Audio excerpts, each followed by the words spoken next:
Equi potential surface, equi का मतलब same, potential मतलब जो पोटेंशियल क्या एक सरफेस पर है वो क्या है, सेम। जो से सरफेस पर पोटेंशियल सेम है उसमें अपन ने की क्या था, इक्वी पोटेंशियल सरफेस क्या था। अपन ने एक पॉइंट चार्ज करके, एक पॉइंट चार्ज करके अगर मेरे को एक पॉजिटिव पॉइंट चार्ज मिलेगा प्लस क्यू, इस पॉजिटिव पॉइंट करके प्लस क्यू करके अगर मैं लेट से 8 की दूरी पे जाऊंगा तो इस पर्टिकुलर पॉइंट पे पोटेंशियल कितना होएगा, that is V is equals to K Q by R। ये पोटेंशियल केडी क्वांटिटी है, स्केलर या वेक्टर, स्केलर क्वांटिटी। इसका मतलब अगर मैं इस पॉइंट चार्ज तो 8 डिस्टेंस इधर नु गया सीगा, अगर मैं 8 डिस्टेंस इधर नु जाना इसको इस पर्टिकुलर पॉइंट पे भी यानी कि A पॉइंट ते B point, J A point पे पोटेंशियल आ सीगा तब B पॉइंट पे भी पोटेंशियल कितना आएगा मेरे को, that is K Q by R ही आएगा। सिमिलरली मैं एक थर्ड पॉइंट लेना, C पॉइंट लेना, C पॉइंट भी इस चार्ज तो 8 डिस्टेंस की दूरी पे हैगा यानी एग्जैक्टली सेम डिस्टेंस की दूरी पे हैगा, पूरे C पॉइंट हैगा, तो C पॉइंट पे भी पोटेंशियल कितना होएगा, that is VC is equals to KQ upon R। Repeat कौन आ गया, यानी कि अगर मैं इन सारे पॉइंट्स को ज्वाइन करांगा, अगर मैं इन सारे पॉइंट्स को ज्वाइन करांगा तब मेरे को की बनूंगा इक्वी पोटेंशियल सरफेस बनेगा। तो मैं कह सकता कि जेड़ा मेरे को इक्वी पोटेंशियल सरफेस बनेगा और मेरे को एक स्फीयर बनेगा। स्फीयर मतलब देखो एक जेड़ा मेरा बोर्ड है कोई प्लेन है, मेरा बोर्ड की हैगा एक प्लेन है, मैं पॉइंट को जी 8 डिस्टेंस ऊपर नु इधर नु नहीं बना सकता या 8 डिस्टेंस दूरी ऊपर नु इधर नु नहीं बना सकता, मैं सिर्फ प्लेन के ऊपर जेड़ा 8 पॉइंट दूर आएगा तो मेरे को सर्कल दिखाई दे। जैसे कि एक पॉइंट चार्ज करके जेड़ा अपने को इक्वी पोटेंशियल सरफेस है वो की हैगा एक स्फीयर। स्फीयर मतलब एक बॉल, जिਵੇਂ कि अपने को चार्ज उसके सेंटर ते पे है, चार्ज सेंटर ते पे है ते अपने को इक्वी पोटेंशियल सरफेस किथे हैगा, सारा जेड़ा बॉल दा सरफेस है वो की हैगा इक्वी पोटेंशियल सरफेस, क्योंकि हर पॉइंट पे पोटेंशियल की हैगा सेम, यानी कि इक्वी पोटेंशियल सरफेस हैगा तो इसका मतलब की हैगा that potential at point A is equal to potential at point B is equal to potential at point C। This is one equipotential surface. Similarly, दूसरा equipotential surface कितना होगा, जे मैंने ऐसे बोल दी r1 डिस्टेंस की दूरी पे जाना, अगर मैं बोल दी r1 डिस्टेंस की दूरी पे जाना तो r1 डिस्टेंस की दूरी पे जितने भी पॉइंट्स हैं अगर मैं उन्हें ज्वाइन करांगा वो भी मेरे को एक की बन जाएगा equipotential surface बन जाएगा। Similarly, अगर मैं एक पॉइंट चार्ज करके दिखाऊंगा तो एक पॉइंट चार्ज करके मेरे को इलेक्ट्रिक फील्ड लाइन किਵੇਂ ਹੁੰਦੀਆਂ ਨੇ, एक पॉइंट चार्ज करके इलेक्ट्रिक फील्ड लाइन किਵੇਂ ਜਾਂਦੀ है, एक पॉइंट चार्ज करके इट गो वर्टिकली या रेडियली आउटवर्ड। एक पॉजिटिव चार्ज तो बाहर ਨੂੰ ਨਿਕਲਦੀ है इलेक्ट्रिक फील्ड लाइन है ना, जो ਆਪਾਂ इलेक्ट्रिक फील्ड लाइन की प्रॉपर्टीज ਕੀਤੀਆਂ ਸੀਗੀਆਂ ਤਾਂ ਆਪਾਂ ਨੇ ਦੇਖਿਆ ਸੀਗਾ ਇਹ हर डायरेक्शन ਚ बाहर ਨੂੰ ਨਿਕਲਣਗੇ पॉजिटिव चार्ज करके इलेक्ट्रिक लाइन लाइक दैट। ते अगर मैं इक्विपोटेंशियल सरफेस बनाना है, जेड़ा मेरा इक्विपोटेंशियल सरफेस होगा that will be this is one equipotential surface. दूसरा इक्विपोटेंशियल सरफेस आ है, एक और इक्विपोटेंशियल सरफेस, एक और equipotential surface it is Similarly, A equipotential surfaces one different. The AB की equipotential surface है, AB की equipotential surface है। Let's say अगर मैं इनके ऊपर दो पॉइंट्स लेना, let's say इसके ऊपर पॉइंट लेना A, इसके ऊपर पॉइंट लेना B, right? इसके ऊपर पॉइंट ले रहे हैं C, इसके ऊपर पॉइंट ले रहे हैं D, इसके ऊपर पॉइंट ले रहे हैं E, एक पॉइंट ले रहे हैं मैं पूरे F। एक मिनट गल दसो कि पूरे अपने को बेटा phone should be on side. हमारे पास बेटा यहाँ पर पोटेंशियल और E और D A सेम है, E और A पोटेंशियल सेम है, सेम है नहीं सेम, क्यों? क्योंकि ये के ऊपर। मैं ये कह सकता हूँ that potential at E point is equal to potential at D point, potential at A point is equal to potential at B point, potential at C point is equal to potential at F point. ये बस पूछ सकता है। और potential अगर मैं इन तीनों को कंपेयर करूं, बी डी और सी पॉइंट को कंपेयर करूं, तो पोटेंशियल ज्यादा कम पर है। सी पॉइंट पर पोटेंशियल क्या है? ज्यादा। क्यों ज्यादा है? क्योंकि पोटेंशियल का फॉर्मूला क्या है? That is K cube upon R। R का वैल्यू जितना कम होगा उतना पोटेंशियल का वैल्यू ज्यादा होगा। और क्यों तीनों के लिए क्या है? सेम है। ये बात समझ में आ रही है? ये बात समझ में आ रही है? यस और नो? राइट। तो आप लिख सकते हो E and D, point E and D lie on equipotential surface, potential किस चीज में बेटा नोट डाउन करो, इस डायग्राम को बना लो बेटा, लेकिन पॉइंट्स को नोट डाउन कर लो, राइट डाउन दीस पॉइंट्स।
नेक्स्ट हेडिंग डालो बेटा, प्रॉपर्टीज ऑफ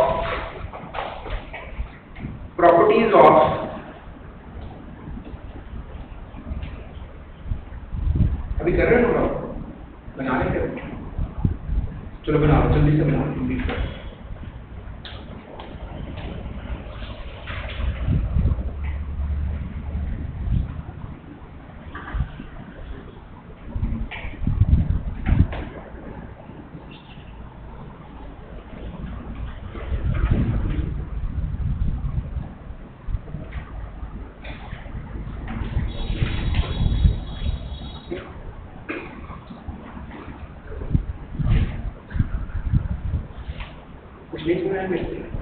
ऐसे ऐसे नहीं, फाइनेंस का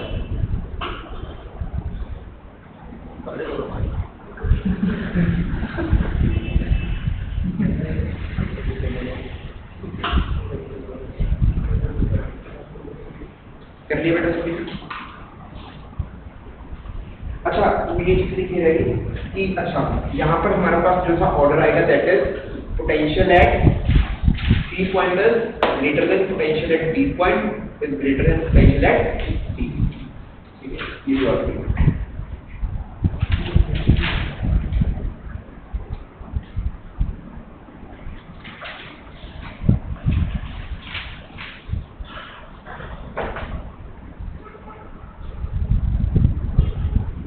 लिखो बेटा, प्रॉपर्टीज ऑफ नई हेडिंग डाल के, properties of equipotential surface, properties of equipotential surface।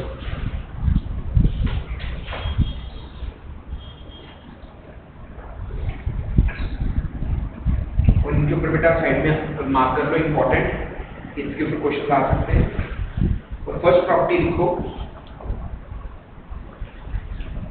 No work is done, no work is done, no work is done in moving a test charge, in moving a test charge from one point to another point, from one point to another point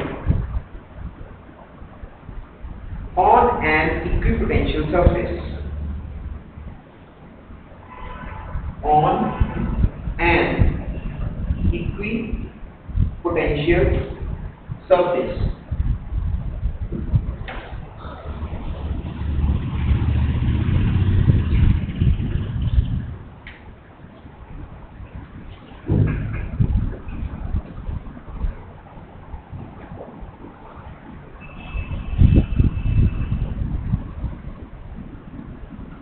note down करो साथ।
अब बेटा इस चीज का क्या मतलब है कि हमारे पास बेटा इक्विपोटेंशियल सरफेस है।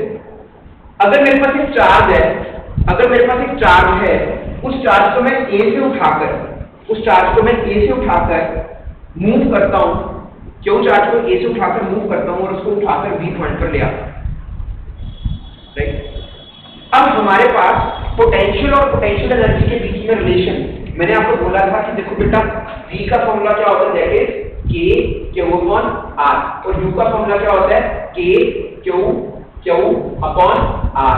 तो हमारे पास ये क्या होता है, V होता है, तो U किसके इक्वल होता है, V इंटू Q के इक्वल होता है, और मेरे पास डेल्टा U किसके इक्वल आ जाएगा, that is delta V into Q, that is change in potential energy equals change in potential into charge. तो यहां से हमारे पास बेटा delta V is equal to delta U upon Q, delta U upon Q। तो वही चीज मैंने लिखी है, delta V is equal to delta U upon Q। अब हमारे पास VB minus VA that is change in potential is equal to, अच्छा चेंज इन पोटेंशियल एनर्जी किसके इक्वल होता है, वर्क डन के इक्वल होता है, राइट। तो हमने वर्क डन अपॉन चार्ज लिखा। अब A और B पॉइंट कहां पर लाई कर रहे हैं, इक्विपोटेंशियल सरफेस पर लाई कर रहे हैं, क्योंकि A और B पॉइंट इक्विपोटेंशियल सरफेस के ऊपर लाई कर रहे हैं, तो VA VB के इक्वल हो गया, तो लेफ्ट हैंड साइड 0 हो गई, तो जिससे हमारे पास वर्क डन किसके इक्वल आ गया, 0 के इक्वल आ गया। यहां तक क्लियर है बेटा सभी, राइट। इस चीज को नोट डाउन करो, आई एम कंप्लीट मान।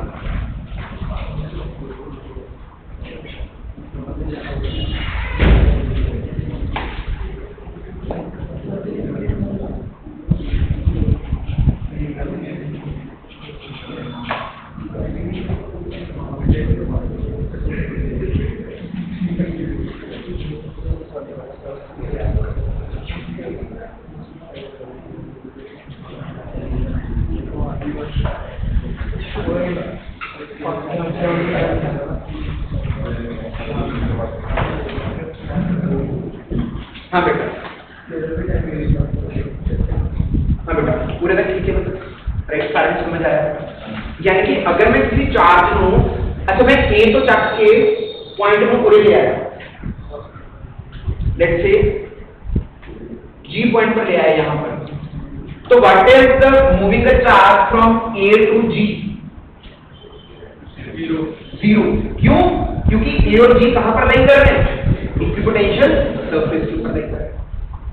अब ये मत बोलना कि सर ये भी इक्विपोटेंशियल सरफेस के ऊपर है, ये भी इक्विपोटेंशियल सरफेस के ऊपर है। ये इक्विपोटेंशियल सरफेस कौन से है, डिफरेंट है, ये दोनों इक्विपोटेंशियल सरफेस डिफरेंट है। जब मैं सेम इक्विपोटेंशियल सरफेस के ऊपर लेकर आऊंगा तो वो करेंगे, and this is the first property. और इसी प्रॉपर्टी के ऊपर क्वेश्चन आया था, वो चार्ज को मूव करते हैं एक पॉइंट से अदर पॉइंट पर, और दोनों पॉइंट पर पोटेंशियल सेम होता है, और बच्चे कैलकुलेट करने में लगे रहते हैं वर्क डन, ठीक है। और अगर वो इक्विपोटेंशियल सरफेस है तो work done will be.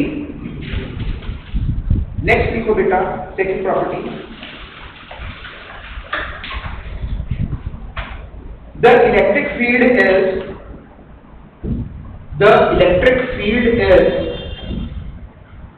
perpendicular to the equipotential surface.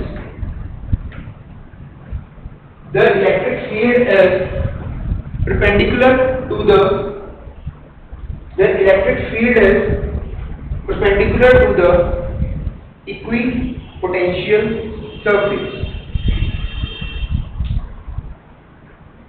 ठीक है, अब ये क्या बोल रहे हैं कि कभी भी हमारे पास किसी भी चार्ज के कारण इलेक्ट्रिक फील्ड लाइन करते हैं, कोई भी वो चार्ज हो, चाहे वो पॉइंट चार्ज है, चाहे वो लाइन चार्ज है, लाइन के ऊपर चार्ज डिस्ट्रीब्यूटेड है, चाहे वो रिंग के कारण चार्ज है, किसी भी चार्ज के कारण अगर मैं इलेक्ट्रिक फील्ड लाइंस को बनाऊंगा तो जो सी इलेक्ट्रिक फील्ड लाइंस होंगी वो इक्विपोटेंशियल सरफेस से कितना एंगल बनाएगी? 90 डिग्री एंगल। कैसे? अब देखो यहाँ पर अगर मैं इस जगह पर देखता हूं तो इस जगह पर हमारे पास यहाँ पर इक्विपोटेंशियल सरफेस कौन सा है? ये इक्विपोटेंशियल सरफेस है जो मैंने ब्लू से मार्क कर रहा हूं। और इलेक्ट्रिक फील्ड लाइन कैसे जा रही है? Electric field line is going like this. Equipotential surface और इलेक्ट्रिक फील्ड के बीच में एंगल कितना है? यहां पर भी इलेक्ट्रिक फील्ड कैसे जा रही है? ये जा रही है इलेक्ट्रिक फील्ड। और इक्विपोटेंशियल सरफेस कैसा है? ये इक्विपोटेंशियल सरफेस का यहां पर टेंजेंट टू द सरफेस। और यहां पर भी हमारे पास कितने एंगल आ रहे हैं इक्विपोटेंशियल सरफेस और इसके बीच में? 90 डिग्री का एंगल आ रहा है। किसी भी पॉइंट पर देखूंगा इक्विपोटेंशियल सरफेस और इलेक्ट्रिक फील्ड के बीच में एंगल विल बी 90 डिग्री। ये याद रखना। जैसे हमने इलेक्ट्रिक फील्ड लाइन बनाई थी और मैंने आपको बोला था कि अगर इलेक्ट्रिक फील्ड लाइन हमारे पास पैरेलल होंगी, अगर इलेक्ट्रिक फील्ड लाइन कैसे होंगी? पैरेलल होंगी, तो इसके कारण जो से इक्विपोटेंशियल सरफेस बनेगा वो कैसे बनेगा? एक प्लेन बनेगा। क्या बनेगा? एक प्लेन।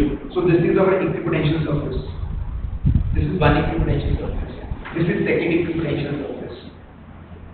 तो यहाँ पर इस इक्विपोटेंशियल सरफेस के साथ ये इलेक्ट्रिक फील्ड लाइन कितना एंगल बना रही है? 90 डिग्री का एंगल। हर पॉइंट पर 90 डिग्री का एंगल होगा इक्विपोटेंशियल सरफेस का, जिसके साथ इलेक्ट्रिक फील्ड लाइन। इसको याद रखना। क्लियर है बेटा? राइट ऑफ द बेटा third property,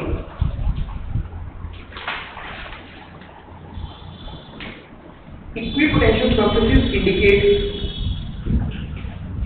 equipotential surface indicate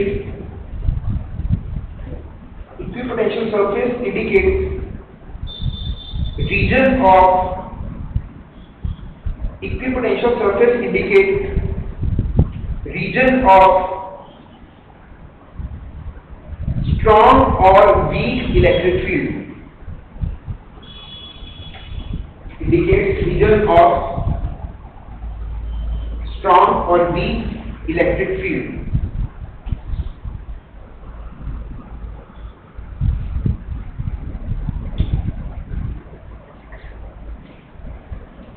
कैसे?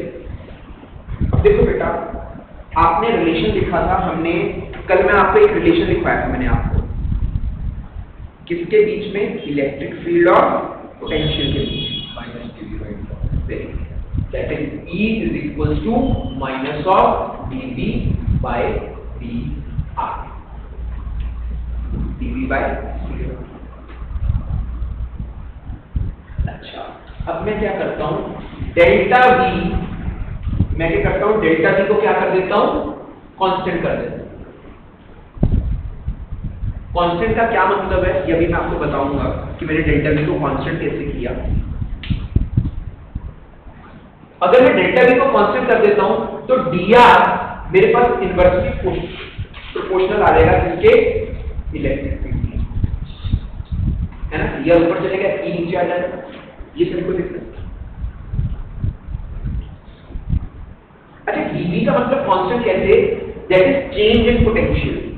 लेट्स से अगर मैं C से B आता हूं तो B पर आऊंगा तो पोटेंशियल कम होगा ना। मैंने क्या किया? VC minus VB is equal to 1 volt लिया। कितना लिया? 1 volt। That is change in potential is 1 volt। और जब मैं B से D पर आया, कहां से कहां पर आया? B से D पर आया, तो मैंने क्या लिखा? That is B पर ज्यादा, D पर कम है, तो मैंने लिखा VB minus VD लिखा, इसको भी मैंने कितना लिया 12 वोल्ट लिया। मैंने कहा कि यहां से मैं आगे जाना है, कितना आगे जाना है जहां पर पोटेंशियल 1 कम हो, तो ये पॉइंट आया। फिर मैं कहा कि मैंने यहां से आगे जाना है जहां पर पोटेंशियल 1 कम हो, तो ये वाला पॉइंट आया। तो मैंने क्या देखा, यहां पर चेंज इन डेल्टा V कितना है 1 वोल्ट, यहां पर चेंज इन डेल्टा पोटेंशियल कितना है 1 वोल्ट। पर मैं जितना चार्ज से दूर जाता जाऊंगा उतना इक्विपोटेंशियल सरफेसेस के बीच में डिस्टेंस बढ़ता जाएगा। इसका क्या मतलब हुआ कि देखो, अगर मैं चार्ज के पास में हूं तो यहां पर डिस्टेंस ज्यादा है कि यहां पर डिस्टेंस ज्यादा है, यहां पर डिस्टेंस ज्यादा है। बात समझ में? सिमिलरली अगर देखो मैं इस वाली ब्लैक लाइन से यहां पर अब ये वाला डिस्टेंस ज्यादा है या यहां से यहां वाला डिस्टेंस ज्यादा है, यहां से यहां वाला डिस्टेंस ज्यादा है। सिमिलरली अगर मैं यहां से यहां पर देखूं और यहां से यहां पर देखूं, ये वाला डिस्टेंस और ज्यादा है। यानी व्हाट आई वांट टू से इज, अगर लेट्स से आप 1 वोल्ट का पोटेंशियल डिफरेंस चेंज के साथ इक्विपोटेंशियल सरफेस बनाते हो, तो जैसे आप चार्ज से दूर जाते जाओगे उतने सर्कल इक्विपोटेंशियल सरफेसेस दूर जाते जाएंगे, अब आपस से दूर जाते जाएंगे। सारे ठीक है? बस इसका मतलब ਕੀ ਹੋਇਆ, ਜਿੱਥੇ ਦੇਖੋ एक चीज कह रहा है कि जिथे अपने को ਹੁਣ ਮੈਨੂੰ ਪਤਾ ਹੈ ਚਾਰਜ ਦੇ ਜਿੰਨਾ ਕੋਲ ਆਉਣਾ ਉਨੀ ਇਲੈਕਟ੍ਰਿਕ ਫੀਲਡ ਸਟਰੋਂਗ ਹੋਏਗੀ, यानी कि जिन्ना चार्ज ਦੇ ਕੋਲ ਉਨਾ ਇਕੁਇਪੋਟੈਂਸ਼ੀਅਲ ਸਰਫੇਸਿਸ ਕੋਲ जिन्ने इक्विपोटेंशियल सर्फेसिस कोल होंगे उथे इलेक्ट्रिक फील्ड की होगी ज्यादा होगी, तो जिथे जाके इक्विपोटेंशियल सर्फेस दूर जाए जा रहे हैं उथे इलेक्ट्रिक फील्ड की वैल्यू की होगी घट होगी। बेटा सारा को समझ आया? यस और नो? आवाज नहीं, यस और नो? अगर किसी को नहीं समझ में आया तो बोल दो, कोई दिक्कत नहीं। क्लियर है? राइट। अच्छा इस चीज को लिखिए बेटा, इस चीज को नोट डाउन करो।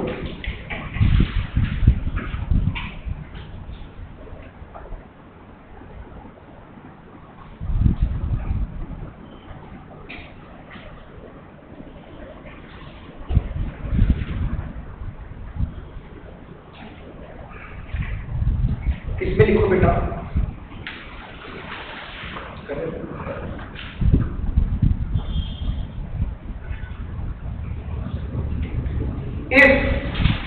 if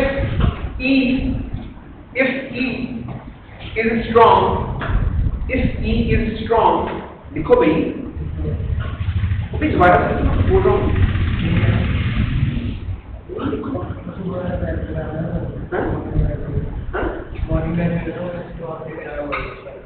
अच्छा ठीक है।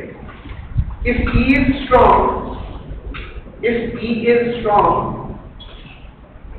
dr will be small,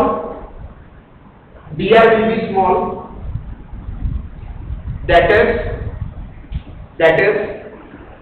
the separation of equipotential surfaces will be smaller, that is separation between equipotential surfaces will be smaller, thus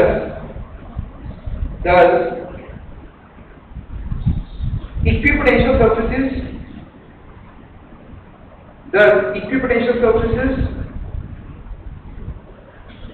are closer in the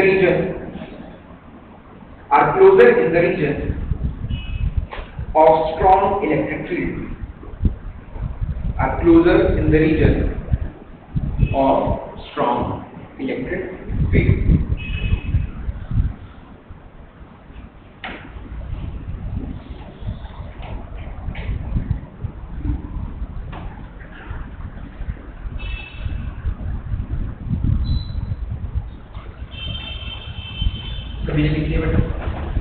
Right now the fourth point, two equipotential surfaces cannot intersect. Two equipotential surfaces cannot intersect. इसमें लिखो, if the two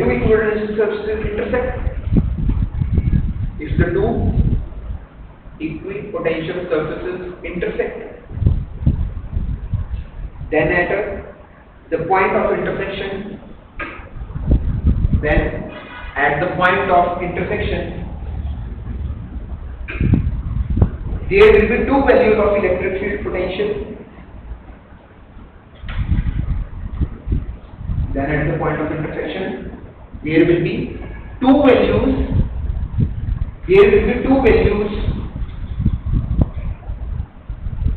of electric potential due to a charge.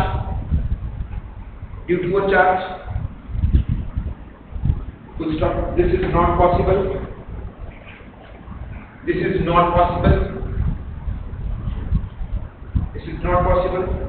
Full stop. Hence, this is not possible. Hence, two equipotential surfaces cannot intersect.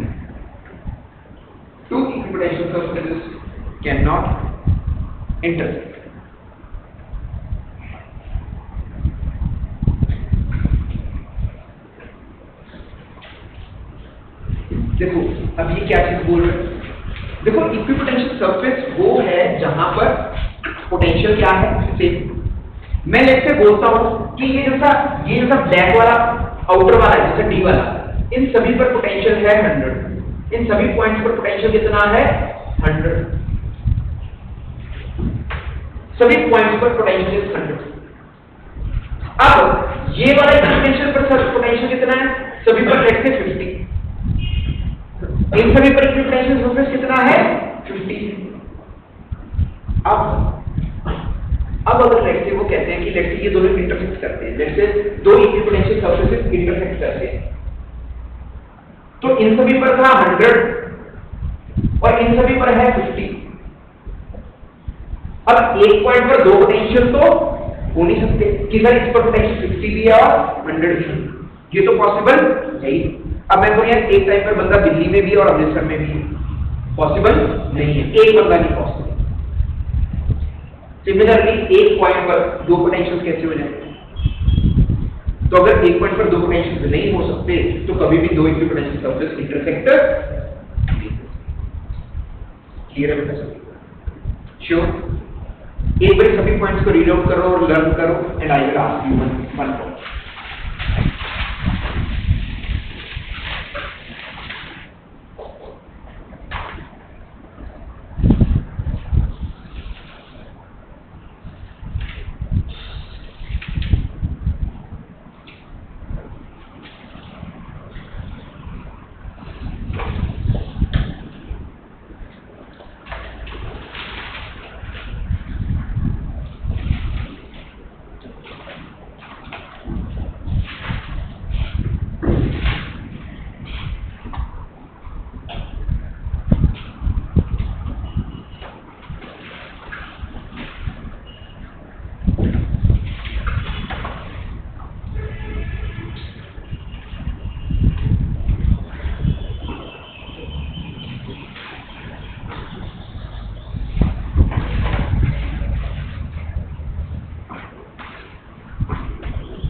बेटा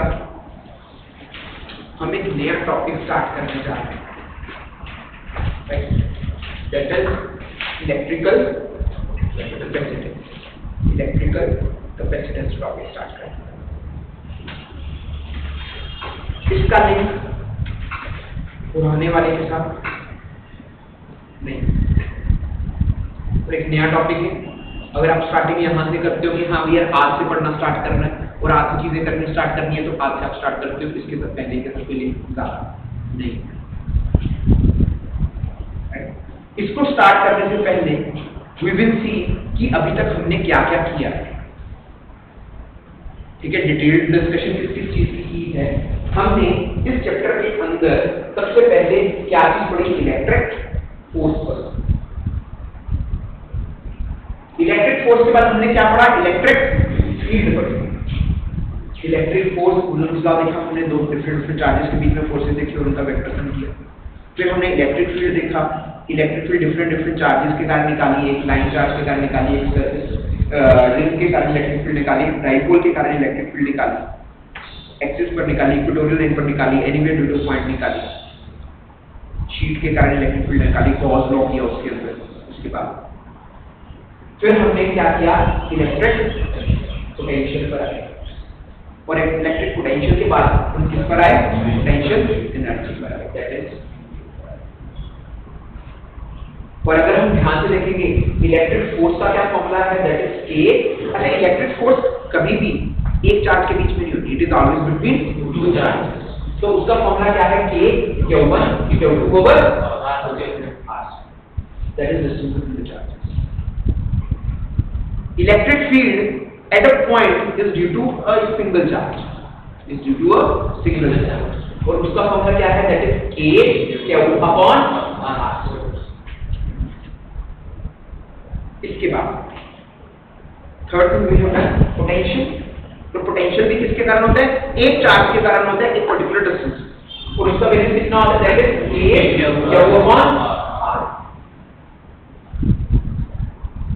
और उसके बाद हमने potential energy की दो charges के बीच में। हमने बोला कि अगर दो चार्जेस और उनके बीच में डिस्टेंस r है तो उनके बीच में पोटेंशियल एनर्जी कितनी है, युवराज कितनी है,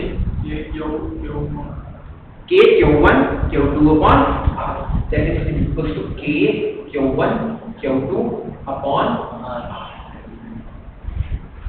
अच्छा बेटा एक बात दसो, ये जो फोर्स है ये स्केलर क्वांटिटी है या वेक्टर क्वांटिटी है, vector quantity. Electric field scalar quantity है, वेक्टर क्वांटिटी है। पोटेंशियल स्केलर क्वांटिटी, पोटेंशियल कौन सी क्वांटिटी है, स्केलर क्वांटिटी। और पोटेंशियल एनर्जी कौन सी क्वांटिटी है, पहली दो वेक्टर, बाद वाली दो स्केलर। इसके बाद अब हमारे पास फोर्स का यूनिट क्या है, what is the unit of force, क्या है, न्यूटन। इलेक्ट्रिक फील्ड का यूनिट क्या है। अच्छा, अगर मैं फोर्स को यहाँ पर फोर्स को चार्ज से डिवाइड कर देता हूँ, एक चार्ज से डिवाइड कर देता हूँ, तो एक से क्यों उड़ जाएगा, तो के क्यों को आज पे आ जाएगा। तो what are the units of electric field, newton per coulomb.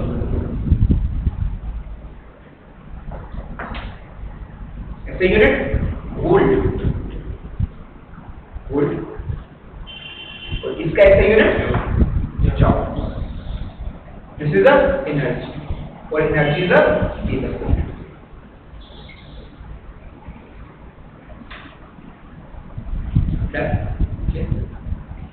अब इसके बाद हमारे पास हमने इनके बीच में रिलेशन किया था। अगर हमारे पास एक चार्ज इलेक्ट्रिक फील्ड E में पड़ा है तो उसके ऊपर कितनी फोर्स लगेगी। I am again repeating, Now I am not asking, देखो ये जो इलेक्ट्रिक फील्ड आई है ना, ये इलेक्ट्रिक फील्ड किसके कारण है, इस चार्ज के कारण है।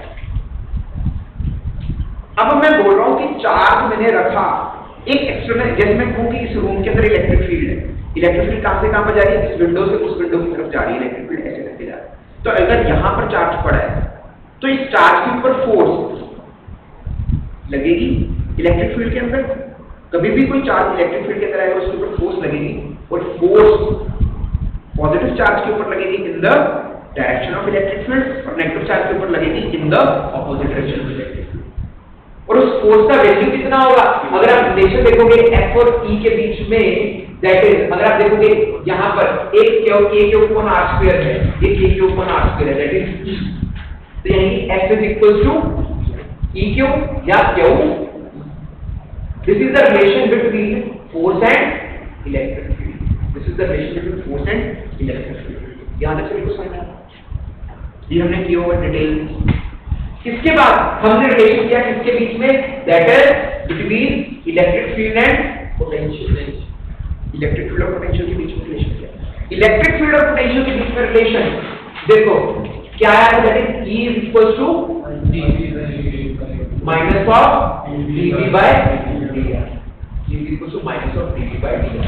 वैसे भी अगर मैं पोटेंशियल को, ये पोटेंशियल है, पोटेंशियल को अगर मैं r से डिवाइड कर दूंगा तो ये r स्क्वायर आ जाएगा, ऐसे सोच सकते हो, मैंने ऐसे लर्न किया हो, मैं भूल जाता था कि d is equal to dE by dr है या E is equal to dV by dr, किसका डिफरेंशिएशन करना है और मेरे को क्या करना है, मैं भूल जाता हूं। तो मैंने इसको कैसे याद किया, मैंने बोला ये सारे फॉर्मूले को मेरे को लर्न, तो मैंने कहा कि अगर यहाँ पर मैं r से डिवाइड कर दूंगा तो ये r स्क्वायर बन जाएगा, तो ये मेरे को क्या करना है, dV by dr करना है और एक नेगेटिव का साइन लगाना है, तो मेरे पास किसका फॉर्मूला आएगा, इलेक्ट्रिक फील्ड का फॉर्मूला आएगा। सिमिलरली यहाँ पर पोटेंशियल और पोटेंशियल एनर्जी है, इन दोनों के बीच में क्या रिलेशन है, अगर आप ध्यान से देखोगे कि यहाँ पर Q/R है, ये Q/R है, ये क्या है, पोटेंशियल, तो यानी कि potential energy is equal to potential into charge. और अगर आपको चेंज इन पोटेंशियल एनर्जी निकालना है तो आप क्या लिखोगे, चेंज इन पोटेंशियल डिफरेंस। अच्छा ये पोटेंशियल और दो पोटेंशियल्स के बीच में जैसा डिफरेंस होगा that is called potential difference. That is क्या, अगर दो पॉइंट्स के बीच में पोटेंशियल डिफरेंस डेल्टा V है तो कितना वर्क डन होगा, that delta U is nothing but work done, क्योंकि वर्क डन के भी यूनिट्स क्या हैं, जूल्स, डेल्टा U के भी यूनिट्स क्या हैं, जूल्स। तो अगर दो पॉइंट्स के बीच में, देखो मैं फिर से बात रिपीट कर रहा हूं, अगर दो पॉइंट्स के बीच में पोटेंशियल डिफरेंस हमने निकाल लिया, डेल्टा V निकाल लिया, तो डेल्टा V को किससे मल्टीप्लाई करूंगा, Q से, तो मेरे पास क्या आ जाएगा, potential energy difference, potential energy का डिफरेंस आ जाएगा, दैट इज वर्क डन। और अभी हमने किया कि अगर इक्विपोटेंशियल सरफेस होगा तो डेल्टा V का वैल्यू कितना होगा, 0 होगा, और अगर डेल्टा V का वैल्यू 0 है तो वर्क डन कितना हो गया, 0। ऐसे पता है, क्लियर है? देखो सभी चीजें ना लिंक के साथ है, लिंक, हर चीज का लिंक बन रहा है, जैसे चेन है हमारे पास, पूरी एक चेन बनी हुई है हमारे पास, ठीक है, अगर इसमें यहाँ से पकड़ता हूँ वो लास्ट वाली चेन खींची जाती है, अगर मैं बीच में से एक भी लिंक हटा दूंगा ना तो अगर मैं खींचूंगा तो लास्ट वाला लिंक नहीं आएगा, बात समझ रहे हो? तो हमारे को क्या बनाना है, लिंक्स बनाना है, कहीं पर भी लिंक को मिस नहीं करना, और ये चीज हमारा पूरा एक क्रक्स है, किसका, इलेक्ट्रोस्टैटिक्स का क्रक्स। अगर ये चीज आती है, इसके बाहर कोई फॉर्मूला नहीं है, वो छोटे मोटे फॉर्मूला हैं, ठीक है, बट वो कहां से ड्राइव होंगे, यहीं से ड्राइव होंगे, ठीक है। अगर किसी इस चीज को नोट डाउन करना है तो कर सकते हो, कर एक बार नोट डाउन कर लो, इसको अच्छे से बना ले, ठीक है, इसको इंपॉर्टेंट मार्क करके इसको अच्छे से लिख लो, नोट डाउन।